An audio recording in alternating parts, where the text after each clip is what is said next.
종종 하나님의 역사가 참 신통하다고 느낄 때가 있습니다. 우리 최근에 이제 한 분의 그 간증 겸 강연을 좀 들었는데요. 울산대학교의 그 법학 전공 교수인데, 이정훈 교수님이라고.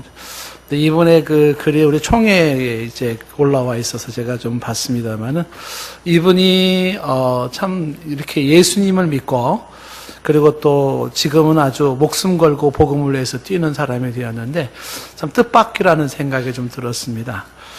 서울대학교를 졸업하고 영국의 에든버러에서 공부를 한 뭐 수재이고 사상가이기도 한 분인데, 이분이 이제 본인이 자기 소개를 하시더라고요. 자신이 어떤 사람이었냐면 승려였었습니다. 그래서 이제 군대에서도, 군종에서도 왜 군승이라고, 승려로서 이제 군종 장교로 이제 제대하신 분인데, 이분의 중심으로, 이분이 머리를 짜내고 해서 만든 게, 한국에 만든 게 뭐냐면 종교자유정책연구원이라는 게 있습니다. 아시는 분들은 좀 아시고, 이제 잘 모르시는 분은 모르시겠지만은, 그걸 이제 줄여가지고 종자연이라 이렇게 하는 건데, 이게 이제 예전에 대광고등학교 미션스쿨에서, 미션스쿨이니까 이제 예배를 드리잖아요. 근데 거기 이제 학생이 하나가, 모든 학생에게 예배를 강요하는 거는 이거는, 옳지 않다. 이제 이래가지고 법정 투쟁이 벌어졌는데, 요때를 중심으로 만들어진, 그래서 그 대강고등학교의 법정 투쟁을 주도하고, 그때 만들어진 게 이제 종교자유정책연구원이라는 겁니다. 이게 만든 사람들이 다 대부분이 불교 신자들인데, 이 종자연의 목적은 기독교를 없애는 거예요. 이분의 얘기가 기독교를 전략적으로 핍박하고 공격하는 게 이제 목적입니다. 그래서 이제 그 연구위원 중에 한 사람이고 모든 대부분의 기획을 짜냈던 사람이 이분이었는데, 당신이 얘기를 하는 것이죠.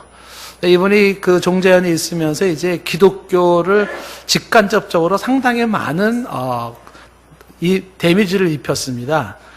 예를 들면 그 대강고 사건도 이제 법적으로 이렇게 하고요. 그래서 결국은 뭐 승소를 했지 않습니까? 이 사람이. 그리고 이제 고속도로에 이제 다니다 보면은 이제 Jesus loves you라고 하는 큰 대형 광고판인데, 그것이 이제 어떤 종교 편향적인 거라고 해서 헌법에 위반된다 그래가지고 그 광고문을 철거시킨 사람도 이 사람이라 그러더라고요. 광고문 내리게 만들고. 그리고 또 이제 국가공무원법 개정을 이제 시도를 해가지고, 거기서 이제 예전엔 종교 편향 방지법이라 그래가지고, 요거가 이제 통과가 되면은 의도한 게 뭐냐면, 국공립학교나 어떤 그 공적 영역에서는 예수 그리스도 얘기를 말을 못하게 만드는 겁니다. 학교에서 크리스찬 선생님들도 말을 못하게 만드는. 근데 그게 이제 통과되기 직전까지 가는데, 요것도 이제 이분이 기획해서 만드는 것이었고요. 그리고 지금 강남에 이제 사랑의 교회가 지금 굉장히 몸살을 많이 앓고 있지 않습니까? 근데 거기에 그 법적으로다가 공격하고 있는 것이 종자연 사람들을 공격을 하고 있는데, 그 역할을 했던 모습도 본인이 속했던 바로 그 종자연의 활동이었다고 얘기를 합니다.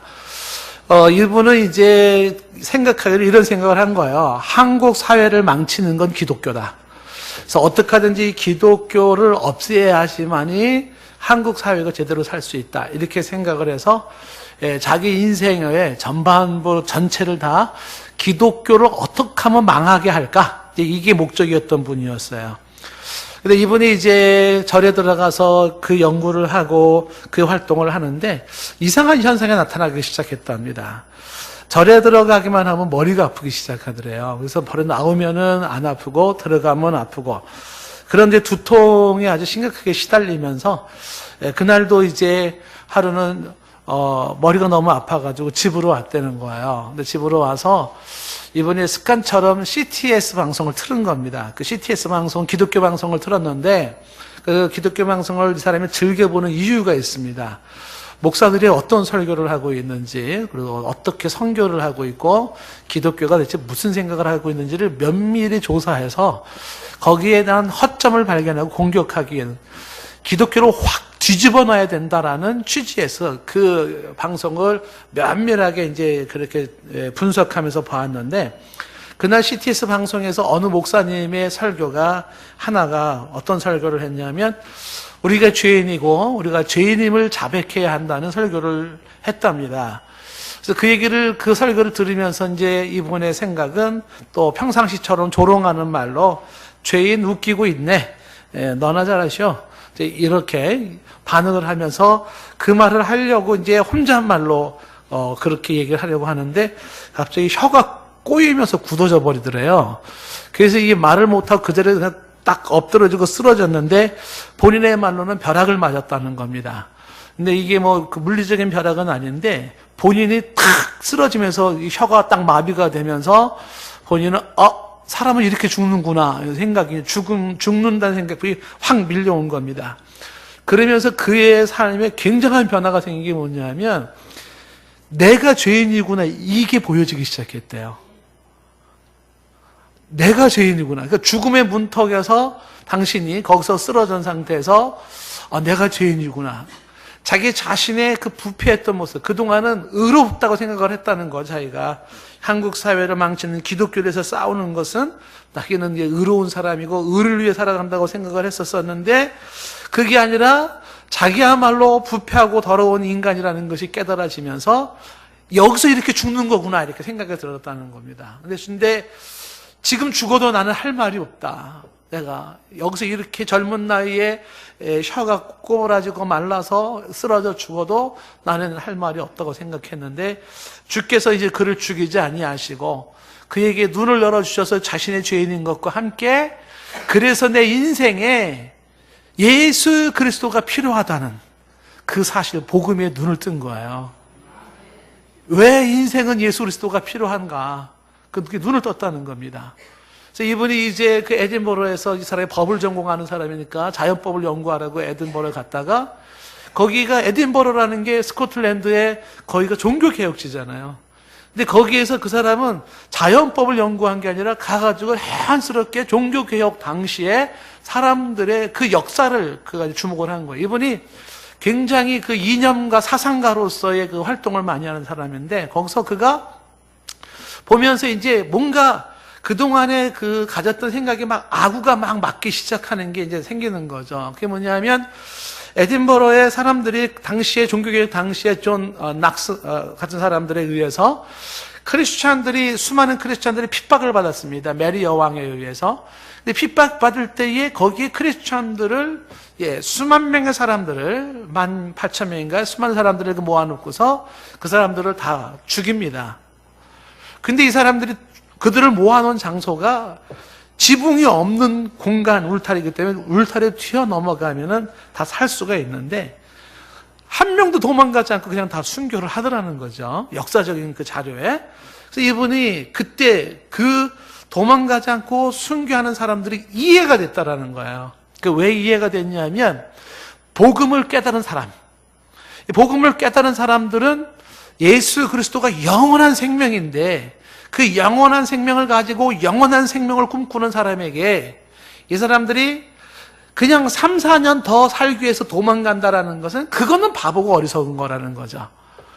그러니까 복음을 모르는 사람은 안 도망가고 있는 그들이 더 바보 같지만 이 복음을 아는 사람에게는 그런 핍박의 환란 속에서 몇 년 더 살겠다고 도망가는 게 더 이해가 안 되는 것이었다. 그 이분은 중요한 게 뭐냐면 복음의 본질에 입각한 그것을 깨달았고 그것을 경험했던 종교 개혁자들의 정신 이거를 이제 본 거예요.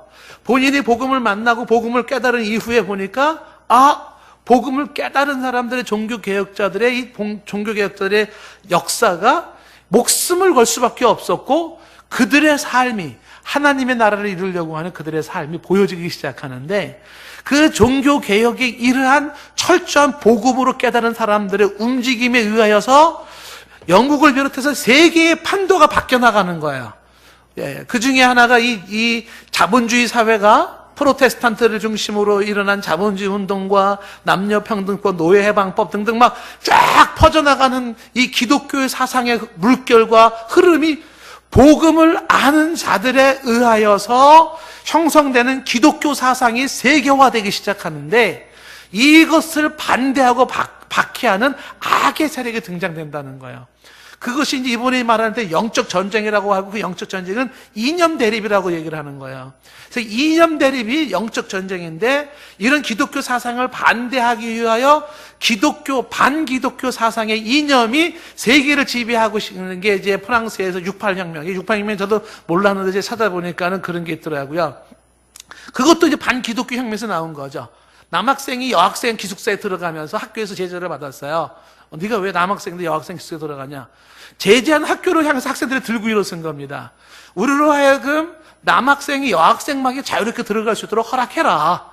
이런 것을 중심으로 해서 5월 달에 68혁명이 일어나고, 그런 혁명들이 그런 이제 문화혁명으로, 그 다음에 볼셰비키 혁명으로 쫙 이어져 내려가는데, 그 이념사를 연구를 그동안 해왔던 본인의 입장에서 그 이념들이 다 뭐냐면 반기독교 이념이라는 거예요. 반기독교 이념. 반기독교 이념 속에서 지금 이념 대립이 지금 심각한 현상에서 한국 사회에 나타나 있는 그 이념의 한 축이 지금 동성애라는 겁니다. 이미 이 이념으로 사상으로 무장되어 있는 사람들 중에는 지금 유엔에 대거 다 이미 점령을 했고요. 유엔에. 특히 유엔의 인권위원회 같은 데 점령을 해가지고서 인권이라는 이름을 가지고 반기독교 정책을 쓰는 거예요. 예.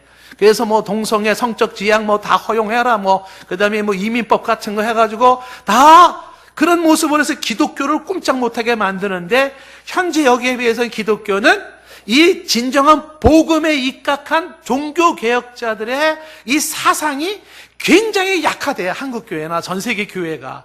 굉장히 코너에 밀리는 거예요. 그래서 이 사람들은 생각하기를 뭐냐면, 저 기독교인들을 살려두면 안 된다는 거예요. 왜? 기독교의 그 복음의 본질을 가진 사상운동이 일어나기 시작하면, 이제 이게 하나님의 나라가 이루어질 때 자신들의 꿈꾸는 본능과 죄악의 세상이 이루어지지 않는 거예요. 그런데 이 기독교 사상운동을 일어나는데 제일 큰 역할을 하는 게 교회라는 겁니다. 그래서 교회를 죽여야 되고, 교회에서 이런 종교개혁 복음 사상의 운동이 일어나지 않도록 해야 된다는 거예요. 이분의 얘기를 제가 충분히 전달하는 게 좀 한계가 있지만은, 그래서 지금 이분은 목숨을 내놓고 당시 하는 일이 뭐냐면, 종교개혁 당시에 복음의 본질을 가진 사상, 이것으로 반기독교 사상과 대적하고 싸워서 이겨야 되는데, 이게 영적 전투의 한 현장이라고 얘기를 하는 것입니다.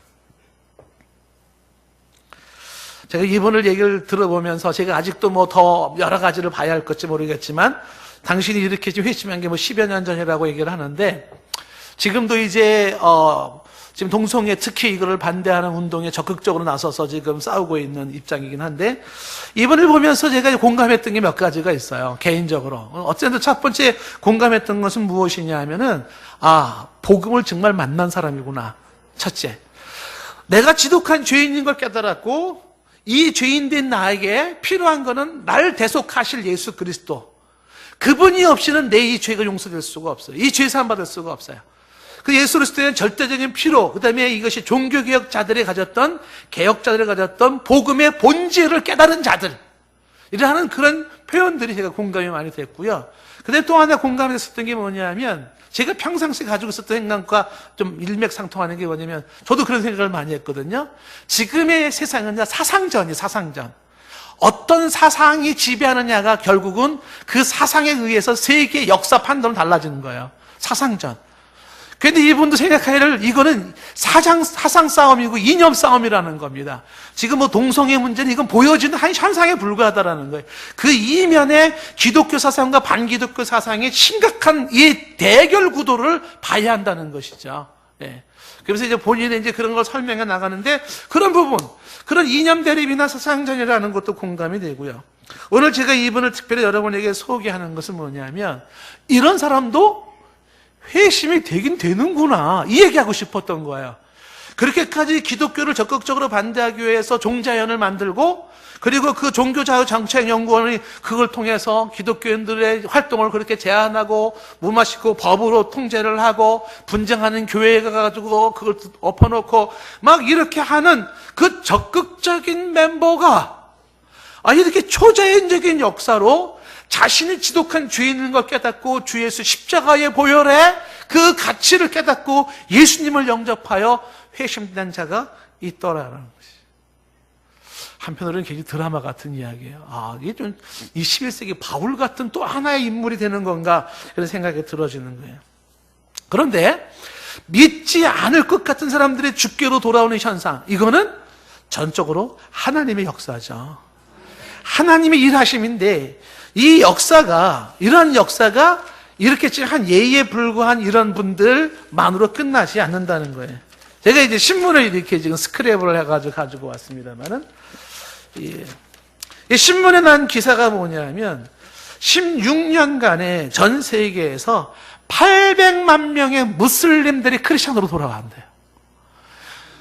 충격적인 이야기입니다. 여러분, 무슬림들은요, 한 명이 크리스천으로 돌아오는 게 하늘의 별따기예요. 근데 지금 전 세계 추세가 어떻게 가고 있냐면, 세계 추세가 무슬림이라는 이슬람이 이끄는 무슬림들이, 이 사람들이 세계에서 지금 기독교로 대거 들어오기 시작해요. 들어오기 시작하면서 지금 전 세계에서 지금 인도네시아에서, 이란에서 지금 수천 명, 그 다음에 북아프리카에서, 동남아시아에서, 서부아프리카에서, 아랍에서 쭉 일어나기 시작하는데, 이곳을 천장에 다니면서 목격했던 사람이 지금 글을 써놓은 거예요. 데이빗 게리슨이라는 분이 썼어요. 인도네시아가 이슬람 국가인데 거기서 2만 명의 사람들이 회심하고 들어오는데 간단해요. 예수 그리스도로 선포하는 거야, 그냥. 근데 목숨 걸고 이슬람 국가에서 그 전도를 못하게 되었거든요. 근데 그냥 목숨 걸고 죽으면 죽으리라 예수 그리스도 선포를 하는 겁니다. 우리는 죄인이고 우리는 죄값으로 죽는 인간이, 저주받은 인간이. 그런데 예수님이 우리의 죄를 용서하시기 이 땅에 오셨어요. 그를 믿음으로 말미암아 우리는 죄사함을 받고 우리는 하나님의 백성이 됩니다. 이 간단한 메시지예요. 근데 그 선포가 떨어질 때마다 사람들이 수만 명, 수천 명 사람들이요 통회하고, 내가 죄인이라고, 내게 예수님이 필요하다고, 나 예수님 믿겠다고, 그리고 나오는 사람들이, 그리고 기꺼이 세례를 베풀어 달라고 고백하며 세례 받는 사람들이 이슬람 국가에서 그렇게 일어나고 있다는 거예요. 어마어마한 일이죠. 누가 그렇게 하고 있을까요? 하나님이 하시는 거예요. 하나님. 앞으로도 어떻게 하나님께서 이 마지막 때의 역사하실는지 알 수가 없지만, 지금 수많은 처처의 사람들이 도무지 저 사람은 안 믿을 것 같아, 저 사람은 아주 기독교 원수 같은 사람이야 했던 사람일지라도 그들이 주께 돌아와 자신의 죄인됨을 인정하고 그 죄의 처절함 속에 죽음 아래서 그들이 예수 그리스도의 절대적인 필요성에 눈을 뜨고 복음 안에 들어오는 사람들이 있다는 거죠. 오늘 말씀이 이 내용이에요. 오늘 여러분 말씀 25절에 보면 25절에 바울이 신비를 얘기하는데 그 신비가 뭐냐면 중간에 이방인의 충만한 수가 들어온다 하는 거예요. 이방인의 충만한 수가 들어온다. 이렇게. 그 이방인의 충만한 수가 뭐냐면 하나님께서 정해놓은 이방인들이 있는데 그 이방인들, 구원 주기로 작정된 이방인들, 하나님의 계획 속에서 구원받아야 될 사람들, 그 사람이 물리적으로 14만 4천이라고 말할 수 있지는 않아요. 셀 수 없는 허다한 무리지만은 그 하나님의 정해진 숫자가 찬다는 겁니다.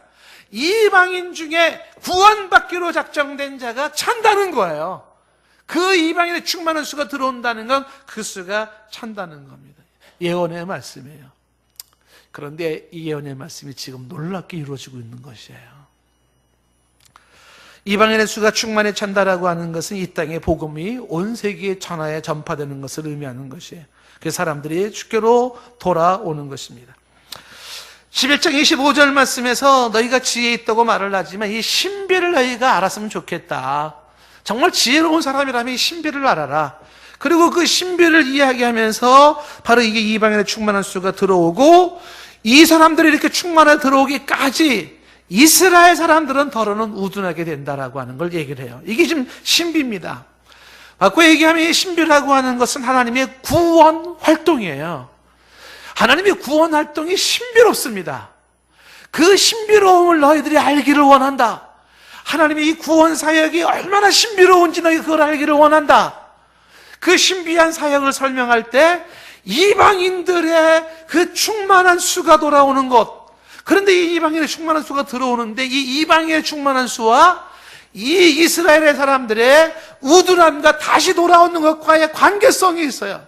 그게 무슨 얘기냐면 이방인의 충만한 수라고 하는 것은 지금 이스라엘 백성을 하나님이 일찍이 선택을 하시고 선택된 이스라엘 백성들에 의하여 하나님은 이런 하나님이야 라고 천하에 선포가 되어졌어요. 이스라엘을 택하셔서 그들을 통하여 하나님이 어떤 분인지를 선포하셨는데 메시아가 이 땅에 오심으로 말미암아 이스라엘 사람들이 불신으로 떠나기 시작해요. 거부해요. 바보예요. 봐도 보지 못하고 들어도 듣지 못하고 강팍한 심령에 떠나가는 이 이스라엘 백성들, 그때 이 복음이 어디로 가냐면 이방인들에 가고 이방인들이 믿는 사이에서 수가 늘어나기 시작해요. 이 수가 충만해질까지 늘어나고 있는 그 충만해지는 와중에 이 이방인들의 구원으로 말미암아 이들로 인해 시기가 생기는 게 유대인이고 유대인들이 다시 돌아와 구원에 이르게 되는, 결국은 이방인과 유대인이 같이 구원에 이르게 되는 역사가 이루어지는데 이게 신비라고 하는 것입니다.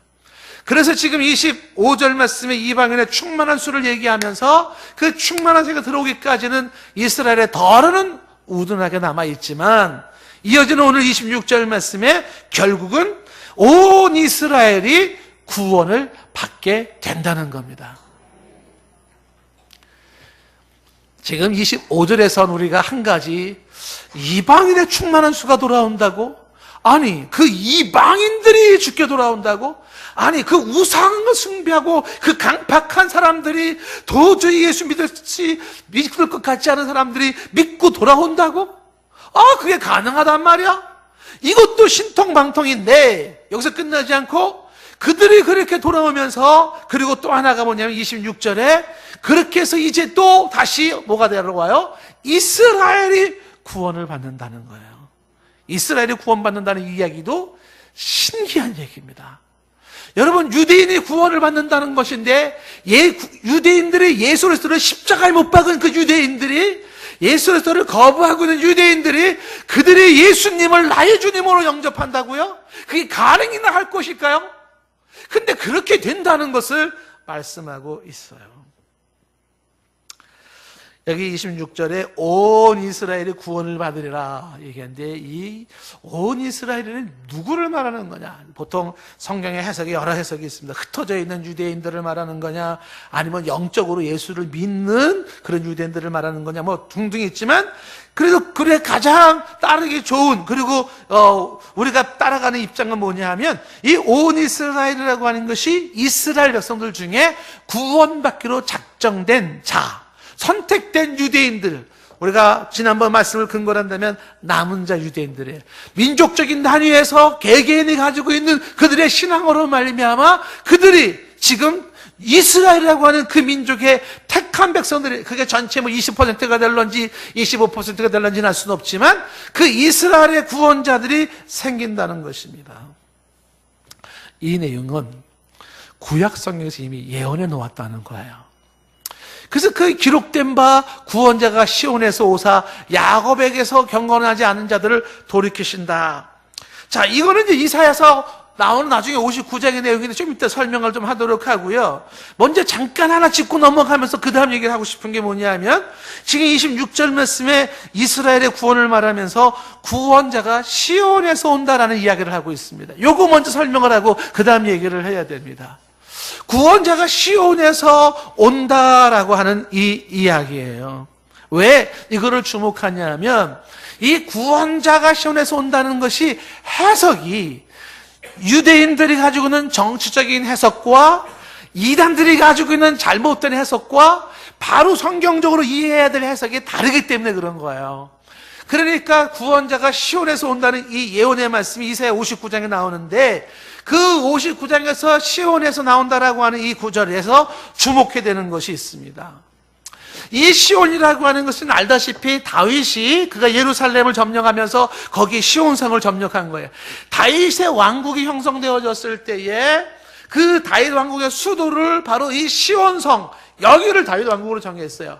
그래서 시온은 다윗의 왕국에 의해서 종교적인 센터요, 정치적인 센터요, 모든 것의 센터가 시온입니다.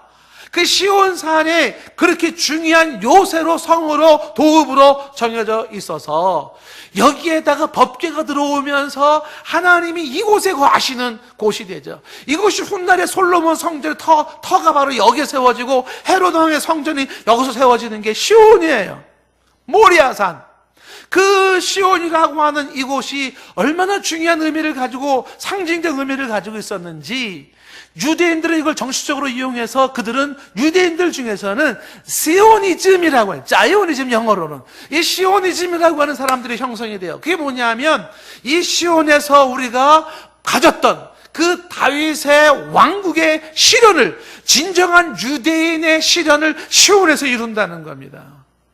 그래서 시온 그러면 유대주의자들을 의미해. 유대주의자들, 유대주의 사상, 유대주의의 정신, 유대주의의 그 모든 것들을 시온이라는 상징성을 가지고 이 시온파들이, 시오니즘이들이, 이 사람들이 나타나가지고서 정치적으로 시온을 중심으로 한 왕국을 형성하려고 하는 그런 모습이 있어 왔어요. 그런데 이 시온이 또 이단에서, 특히 이 시온을 좋아하는 이단이 하나님의 성에, 어머니 하나님을 말하는 하나님의 성입니다. 여기서는 자신들이 시온 백성이라고 얘기를 하고 있는데, 이사야 33장에 나와 있는 이 33장 20절 말씀을 근거로 해가지고서 이 사람들이 믿는 게 뭐냐면, 절기를 지키는 곳이 시온이다, 이 말씀이 나와요.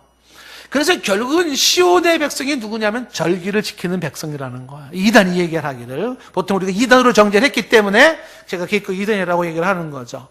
그 절기를 지키는 곳이 시온의 백성이다라고 말하면서 그 시온에서 지키는 절기가 구약의 유월절, 무교절, 초막절, 오순절. 이게 우리가 주일날 교회 달력으로 지키는 절기랑 차원이 다른, 그거를 지킴으로 구원에 이르는, 그래서 그 절기 중에 하나, 7가지 절기와 함께 하나의 또 절기, 매일 지키는 안식일을 지킴으로써 구원에 이른다고 이야기를 하는 거예요. 하나님은 시온에 계시고 구원은 시온에서부터 나며 시온에 거할 때 구원이 있으니 절기를 지키는 시온인 이 하나님의 성에 들어와야지만이 구원을 이룬다고 강조하는데, 굉장히 그럴듯하지 않은가요? 여기서 그 시온을 그렇게 이해하면 안 됩니다. 지금 오늘 말씀 속에서 주목해 볼 수 있는 굉장히 흥미로운 것이 뭐냐면 이렇게 되어 있는 거죠. 26절에 보면은 지금 바울이 인용하기를 구원자가 시온에서 오며 이렇게 되어 있어요. 시온에서 온다. 그 시온에서 온다라는 거는 from the Zion이야. from Zion. 그러니까 자이온이라는 시온으로부터 온다라는 거예요. 시온으로부터, 그 시온에서부터 주어지는 구원자를 얘기를 하고 있는데, 그런데 정확한 의미가 지금 이 말씀을 보면 이사야 59장 20절 말씀에 가면, 이사야 59장 20절 말씀에 가면 거기에는 이렇게 돼 있어요. 여호와의 말씀이라 구속자가 시온에 임하며 그랬어요. 시온에 임하며. 이거 시온으로부터 오는 게 아니라 시온에 임하는, 여기서 전치사로 말한다면 from이 아니고 to예요. from으로 아니고 to가요. 그러니까 구약 성경의 시온에 임하시는 구속자고, 이걸 사도 바울은 시온으로부터 나오는 구속자고, 이걸 또 다른 번역 성경을 참고를 한다 그러면은 for예요. for. 시온을 위한 바로 구속자입니다. 이 얘기를 제가 말씀드리는 이유는 무엇이냐 하면, 바로 이 구속자라고 하는 분이 시온으로부터 와서 시온에 임하여 시온을 위하는데, 그 from이나 그 다음에 to나 for나 여기로부터 나와서 여기로 가서 여기로부터 와서 여기 제가 지금 뭐 잡았는지 여러분들은 궁금해하지 마십시오. 자, 여기서부터 나와서 여기로 가서 여기를 위한다라고 하는, 이게 다 똑같이 쓰여질 수 있는 말이에요. 쓰여질 수 있는 말이에요. 그래서 지금 다윗이 얘기하는 것은 지금 그 구속자가 시온으로부터 와서라는 이 말이 이사야서 말씀은 시온에 임하여 이렇게 되는 거예요. 그랬을 때 시온은 누구냐면, 시온은 절기를 지키는 어떤 무리들과 어떤 장소를 말하는 게 아니에요. 그 시온은 이스라엘 백성이에요. 그 구속자가 이스라엘 백성으로부터 나와서 이스라엘 백성 중에서 구속자가 나오고, 이 구속자가 다시 이스라엘에 들어가서 이스라엘을 위하여 구원을 이루게 되는 거예요. 특히 예수 그리스도의 출현은 구약에 나와 있는 모든 절기와 제사법의 완성이 예수 그리스도인 것이에요. 구약 시대에 짐승을 잡아서 그리고 모든 복잡한 절기를 지킴으로써 하나님께 나아가던 그런 모든 방식들을 이제는 영원하신 속죄양 어린 양 예수 대신 그분에 통하여서 완성된 구원으로 우리는 이제 구약의 방식이 아닌 예수님의 방식으로 하나님 앞에 나아가게 된 것이에요. 그러니 지금도 구약의 절기를 지켜야 된다, 그것을 통해서 구원을 이룬다 라고 이야기하는 것은 예수 그리스도를 평가절하시키는 거예요. 여러분, 구약에 머물지 마세요. 구약에서의 도덕법이라는 건 지금도 우리에게 존재하고 남아있지만, 그러나 구약에서의 구원의 메시지는 우리는 구약의 그 절기를 지킴으로써 구원을 이루는 것이 아니라 구약의 율법의 완성의 마침 되시는 예수 그리스도를 믿음으로 구원에 이르고 하나님께 나아가는 거예요. 예수 그리스도가 시온에서 나와서 시온에 머물어서 시온을 구원해요. 지금 뭘 얘기하고 싶은 거냐면 시온에 대한 얘기를 잠시 말씀하면서 지금 26절 말씀에 이걸 말씀하는 거예요. 온 이스라엘이 구원을 받게 된다는 겁니다. 이사야 선지자가 예언한 것, 구원자가 시온에서 나와서 야곱에서 경건하지 않은 것을 돌이킨다라고 하는 것은 바로 거기서 나온 구원자가, 바로 시온에서 나온 구원자가 시온에 머물면서 야곱의, 즉 야곱이 대표적인 게 이스라엘을 대표하는 거 아닙니까? 그들의 경건하지 않은 것들을 돌이키신다라는 것이에요. 자, 이게 27절 말씀으로 이어집니다. 27절에 보면 내가 그들의 죄를 없이 할 때에 그들에게 이루어질 내 언약이 이것이라는 거죠. 그들의 죄를 없이 할 때에, 다시 말하면 유대인들의 죄가 없어져요. 그들의 죄가 사함받고 주께로 돌아온다는 것입니다. 그것이 하나님의 언약이라는 거죠. 조상들로부터 맺은 언약이라는 것이죠. 여러분, 이 내용이 이사야 27장 9절과 연결되어 있는데, 이사야 27장 9절 말씀에 보면 이렇게 되어 있어요. 야곱의 불의가 속함을 얻으며, 야곱이 이스라엘 백성들을 대표하는 거 아닙니까? 야곱의 불의가 속함을 얻으며 그의 죄사함을 받을 결과, 그들의 죄사함을 받은 결과가 이로 말미암음이니 곧 그의 제단의 모든 돌을 부서진 횃돌 같게 하며 아세라와 태양상이 다시 서지 못하게 하는 것이라. 이게 뭐예요? 우상을 버린다는 거예요. 회개하고 돌아온다는 거예요. 이스라엘 백성이 구원받게 된다, 그 일을 하고 있는 것입니다. 이것은 하나님이 세운 언약이에요. 자, 하나님이 세운 언약은 바로 이와 같은 것인데, 왜 지금 사도 바울이 신비를 얘기를 했냐면, 신비는 이런 것이죠. 하나님의 구원의 역사는 참 신비로워요. 그 구원의 역사가 신비로운 것은 이스라엘 백성을 선택하시고 언약을 맺으시고 언약 가운데 구원을 이루어 가시는데, 그 언약의 백성은 이스라엘 백성들이, 이 이스라엘 백성들이 오실 메시아를 거부했어요. 그렇게 해서 이 사람들이 거부함으로 말미암아 이 메시아에 대한 복음이 이방인으로 갔어요. 그 이방인들의 구원이 이루어요. 이 사람들이 그 구원받은 이 이스라엘 백성들이 드러나면서 동시에 이 이스라엘 백성들이 시기심이 생기고 이들이 다시 구원을 받게 돼요. 결국은 이들을 통해서 이들이 구원되고 이들을 통해서 다시 이들이 구원되어지면서 함께 구원에 이루어져 나가는 하나님의 일하심, 구원의 역사예요. 구원의 역사. 자, 이것이 오늘 28절 말씀에 보면 이렇게 설명을 하는 거예요. 복음으로 말한다 그러면 그들, 즉 유대인들이잖아요. 이스라엘 백성들. 그들이 너희, 즉 이방인으로 말미암아 원수가 되었어요. 이 얘기는 공동 번역을 이렇게 설명을 했어요. 복음의 견지에서 보면 이스라엘 사람들은 여러분들이 잘 되라고 하나님과 원수가 되었지만, 이렇게 되어 있는 거예요. 그러니까 복음의 견지에서 본다 그러면 이스라엘 백성들이 왜 하나님과 원수가 됐어요? 이방인들을 구원하려고 이렇게 됐다는 것이에요. 그렇다고 해서 이 유대인들이 버림받은 거냐? 그렇지 않다는 거죠. 택하심으로 하면, 즉 택하심의 관점에서 보면 조상들로 말미암아 그들은 사랑을 입은 자들이에요. 조상들로 말미암아라는 것은 조상의 덕분이죠. 아브라함과 이삭과 야곱의 언약으로 말미암아 이들은 사랑을 받은 자가 되어져 있는 거예요. 그런데 왜 그동안 이 사람들은 예수 그리스도를 거부했나요? 이방인들을 구원하기 위해서라는 겁니다. 그렇다면 하나님이 하시는 일이 대체 뭐냐 이거야. 중요한 것은 29절 말씀에 하나님께서 하시는 이 구원의 역사에 있어서 당신의 은사와 부르심에는 후회하심이 없다는 분명한 사실입니다. 이 은사와 부르심이라는 게 칼빈의 말하기를 부르심의 은사라고 했는데, 하나님이 구원받기로 작정하고 부르시는 그 은사와 구원의 역사에 있어서는 하나님은 후회하심이 없어요. 거기에는 실수도 없어요. 단지 우리가 충분히 이해할 수 없는 신비로움이 있을 수는 있을 거예요. 근데 바울은 그걸 본 겁니다. 그동안 여기까지도 깨닫지 못했던 그 하나님의 구원의 역사가 이렇게 진행되고 있다는 사실을 그는 보았던 것입니다.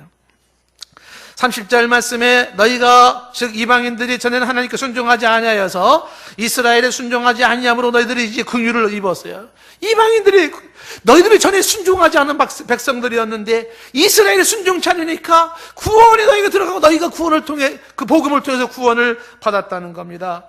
31절에 이와 같이 이 사람들이 즉 유대인들이 순종하지 아니하니 이는 너희에게 즉 이방인에게 베푸시는 긍휼로 이제는 그들도 유대인들도 긍휼을 얻게 한다는 거예요.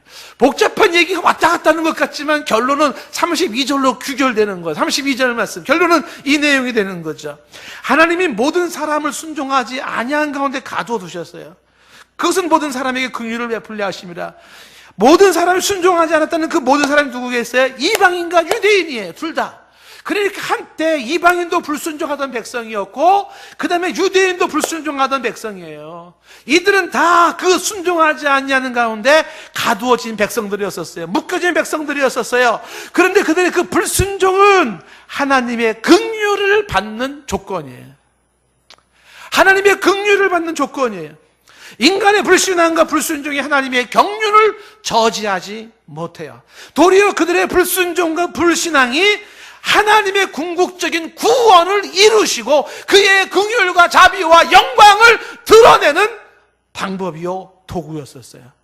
하나님의 목적이 담겨있는 그들의 불신앙과 불순종인데 신비로워요. 신비로워요. 여기서 강조하는 것은 칼빈이 말하죠. 이 11장 32절에서 강조하는 것은 무엇이냐면 하나님의 긍휼이라고 하는 것이에요. 하나님의 긍휼이라고 하는 것이 어떤 것인지가 보여지는 것이다라고 말씀하고 있는 것입니다. 저는 오늘 설교 말씀을 맺으면서 이렇게 지금 여러분에게 지금 말씀을 드리는 거예요. 하나님의 구원의 역사가 있습니다. 이 구원의 역사가 지금 이방인의 충만한 수가 찹니다. 그리고 유대인들이 돌아옵니다. 그래서 이 하나님의 구원에 당신의 작정된 자, 구원대로 작정된 자, 그리고 당신의 남은 자들이 구원에 이르게 됩니다. 그때 주 예수 그리스도를 우리는 맞이하게 될 것이에요. 좀 전에 이슬람의 사람들과 그리고 반대자가 돌아온다는 얘기 보았죠. 저 여러분에게 짤막한 한 5분 정도 되는 동영상을 하나 보여드리겠는데 유대인들이 어떻게 돌아오는지 보십시오. 지금 유대인들이 주 예수 그리스도로 돌아옵니다.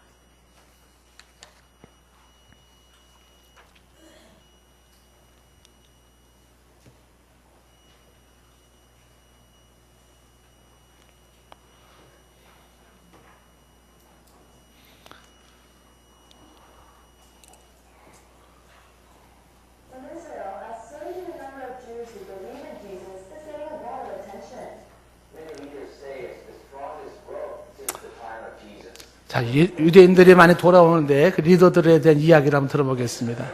이스라엘 사회가 처음으로 마음을 열었어요. 이건 기적에 가까워요.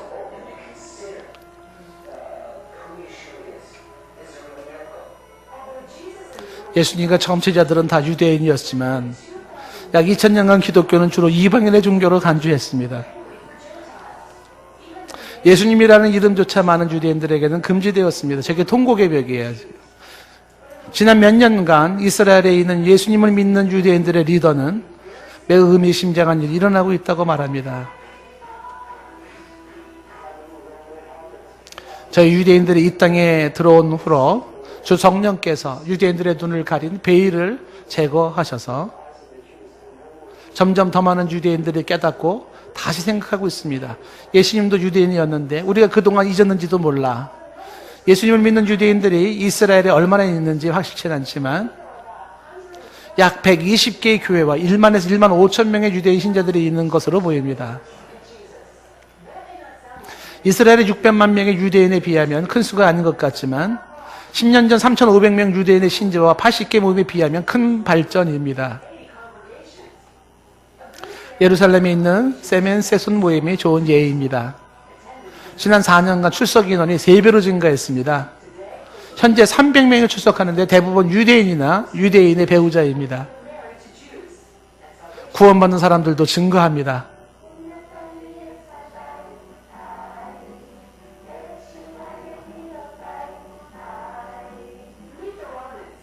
로넨 가족을 만나보겠습니다. 다니엘, 아얄렛 부부와 5자녀는 모두 이스라엘 신자입니다. 아얄렛은 이스라엘 국적의 유대인이고 다니엘은 핀란드 이방인입니다. 그러나 다니엘의 가족은 이스라엘 국가가 생긴 이래로 이곳에 거주해 왔습니다. 그들은 예수님이 유대인의 메시아라고 믿습니다. 예수님께서 오셨을 때 우리 민족에게 말씀하러 오셨어요. 저희 땅에 걸으셨고 저희 언어로 말씀하셨고 저희 회당에서 말씀하셨고 정말로 저희를 위해 오셨어요. 이곳 야드하시모는 예루살렘에서 16km 떨어진 마을, 아름다운 마을로서 로넨 가족을 포함해 예수님을 믿는 유대인들의 유일한 마을입니다. 하늘에 계신 사랑의 주님, 저희가 갖는 이 시간에 대해 감사드려요. 이 가족은 이스라엘에서 예수님을 믿는 것을, 이들은 유대인의 절기를 지키고 그들에게 할례를 행하고 안식일을 지키고 군복무를 합니다. 이들은 예수님을 믿는 유대인 마을에 살지만 나머지 이스라엘 사회와 단절되어 있다고 느끼지 않습니다. 저희 아이들은 다른 애들과 함께 학교에 가요. 저와 다른 주민들도 마을 밖으로 나갑니다. 이렇게 저희의 그들의 자녀도 때론 도전에 직면하지만 오히려 그 기회에 복음을 전합니다. 친구들이 제가 신자인 것을 알게 되어 예수님을 믿느냐고 물었어요. 저는 예수님을 믿는다고 말했고 그것이 정말로 좋다고 했으며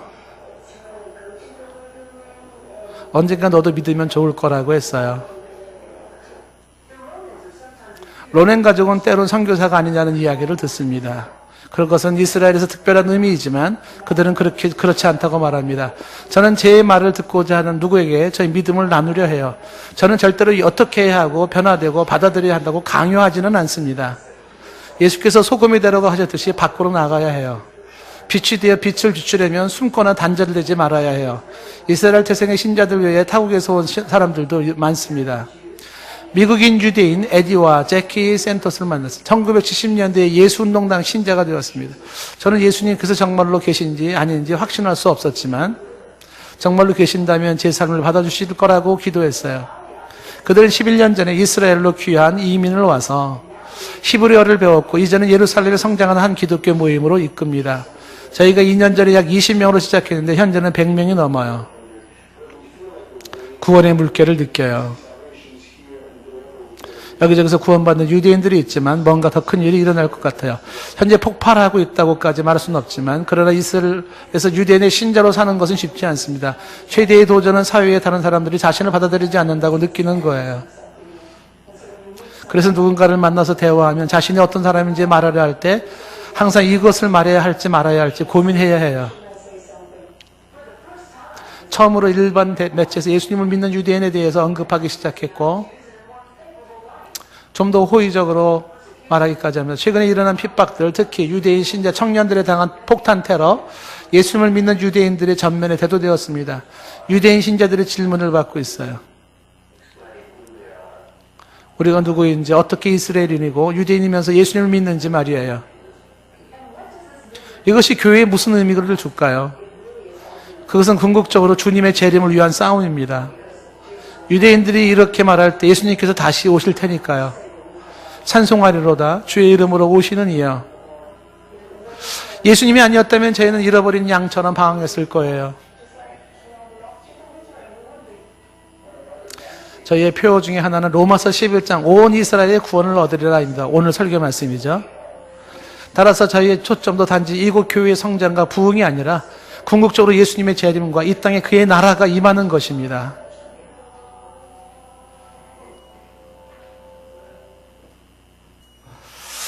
좀 전에 보던 황금의 돔이 바로 아까 말했던 그 시온산, 모리아산입니다. 지금은 이슬람 사원이 세워져 있지만 저곳에 이제 교회가 지금 세워질 것이라고 지금 기도를 하고 있습니다. 자, 오늘 말씀에서 저는 여러분들이 이것을 강조를 하고 싶은 거죠. 하나님의 놀라운 구원의 계획이 이루어지고 있다. 이방인들의 충만한 수가 돌아오고 있다. 그리고 또한 유대인이 돌아오고 있다라고 하는 것입니다.